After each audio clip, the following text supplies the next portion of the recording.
Good morning once again at the Political Command Center. My name is Dalton Kawesa and welcome to this segment of the topical discussion.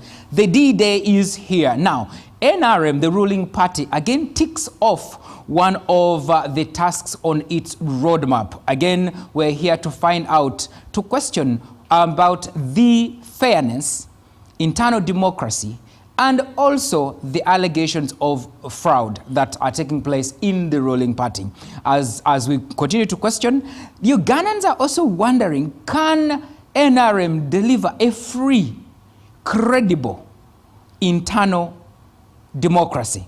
In the command center, at the command center, we have the Director of Communication and Public Relations, Honorable Emmanuel Dombo, but also we have a political science scholar and teacher who is here with us. Mr. Ndebesa has also joined us. Gentlemen, welcome to the show. Thank you very much and good morning, viewers and listeners. Yes. Good morning, listeners and viewers out there and colleagues here. I want to dive deep, and I want to start with the Director of Communication at the NRM Secretariat, Honorable Emmanuel Dombo. What, for the Ugandan that in the diaspora, or a Ugandan that has not been following your roadmap, what is taking place today? Thank you very much and good morning, viewers. Today we have the second phase of elections, where we have the city mayoral elections and the councillors. We have the municipal mayors and councillors, and we have the district chairpersons, LC5, and also the councillors for LC5. Those are the elections that are going to take place today. And we have done the general mobilization to ensure that people turn up to elect their mayors, they elect their councillors, and they elect their chairpersons, LC5 and the district councillors. Okay. Now, we are back to the polls. The memories are fresh of bribery, violence, and use of rigging. What have you prepared this time around different? First and foremost, Dalton, we had an election last week. And during the period preceding the voting, there are so many things that happened. There was a lot of violence in many areas. We also had some people who died.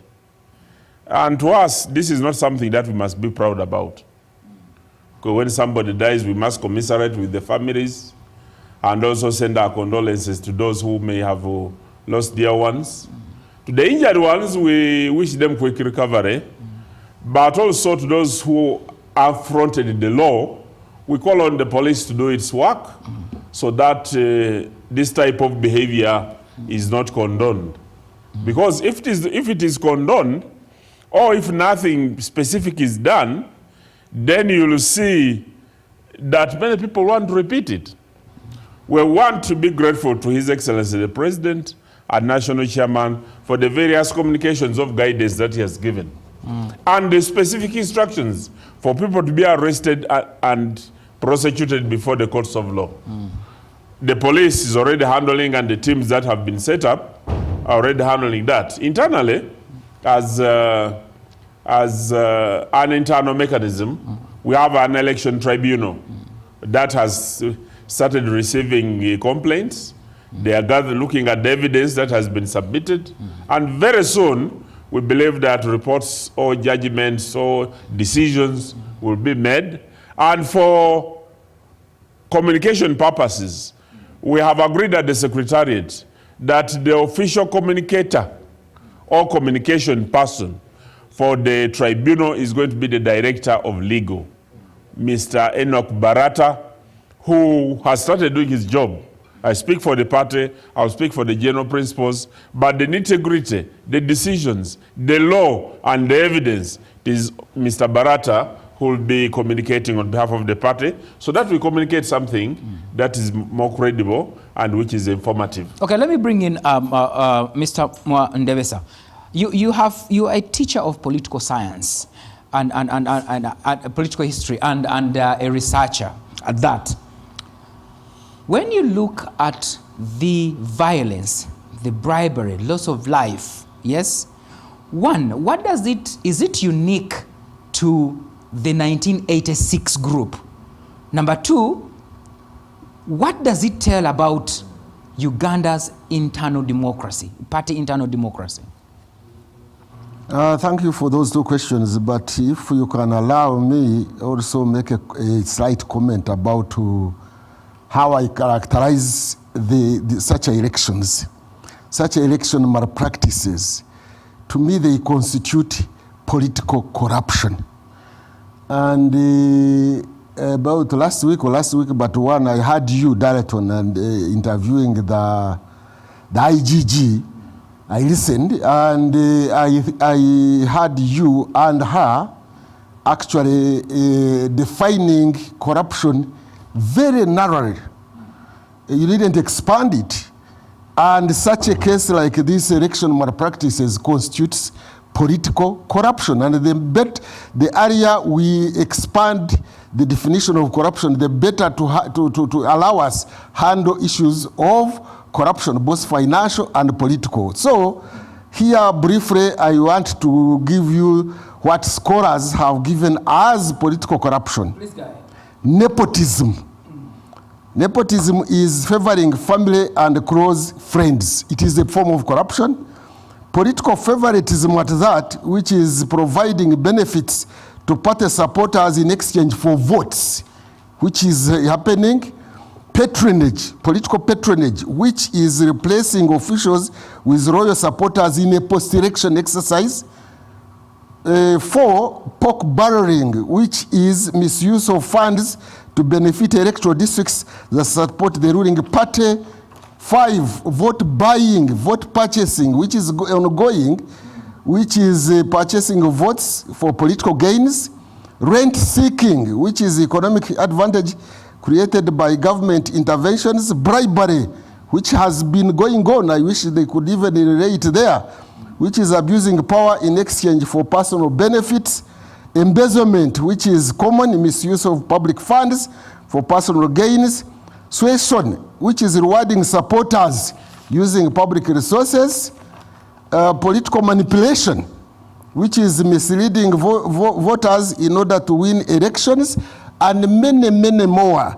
So those acts of abusing or misallocation of government public resources, state resources for political support is corruption. And resources should not also be limited to only funds, money. Even misusing, misallocating the security forces like some candidates have done is a form of corruption. Now, how do you define corruption at depth? Yes. We want to go back to the question, is it unique to the 1986 group? And number 2, what does it tell about Uganda's internal political democracy? About whether it is new, there is in history what we call path dependency. That a certain outcome or a certain practice has been happening and it has been normalized, and therefore it affects how the exercise is done. Like this exercise that is ongoing, we may be tempted to blame it only on this group that is organizing the elections or is pretending the elections, but there is a path dependency that election malpractices in Uganda has been normalized and with impunity since independence. There was election malpractices very glaring in the elections of 1961, especially Mengo, which interfered with elections in Uganda, and so was 62, and so was 1980 elections. And so it has been the case, and people have taken it for granted that even elections is not corruption. Even those people who claim to be saved in the church, they get involved in election malpractices and think it's not a sin, which it is, a sin against at least the state and human beings. So election malpractices has become normal has continued to increase, has been practiced, And NRM has is now championed it. being perfected. Yeah, NRM has perfected it. Is now being perfected. So persistency and perfecting of these electoral malpractices. What was your last question What does again? it tell about Uganda's intra-party democracy? Intra-party democracy and inter-party democracy are all characterized by political polarization and non-principled actions. So people are getting involved in an election exercise not with the view to promote democracy and not with the view to have better people in places of authority and power in order to have effective running of government and provide public goods, but just as an exercise to promote self-interest, and it has affected both the inter-party and intra-party.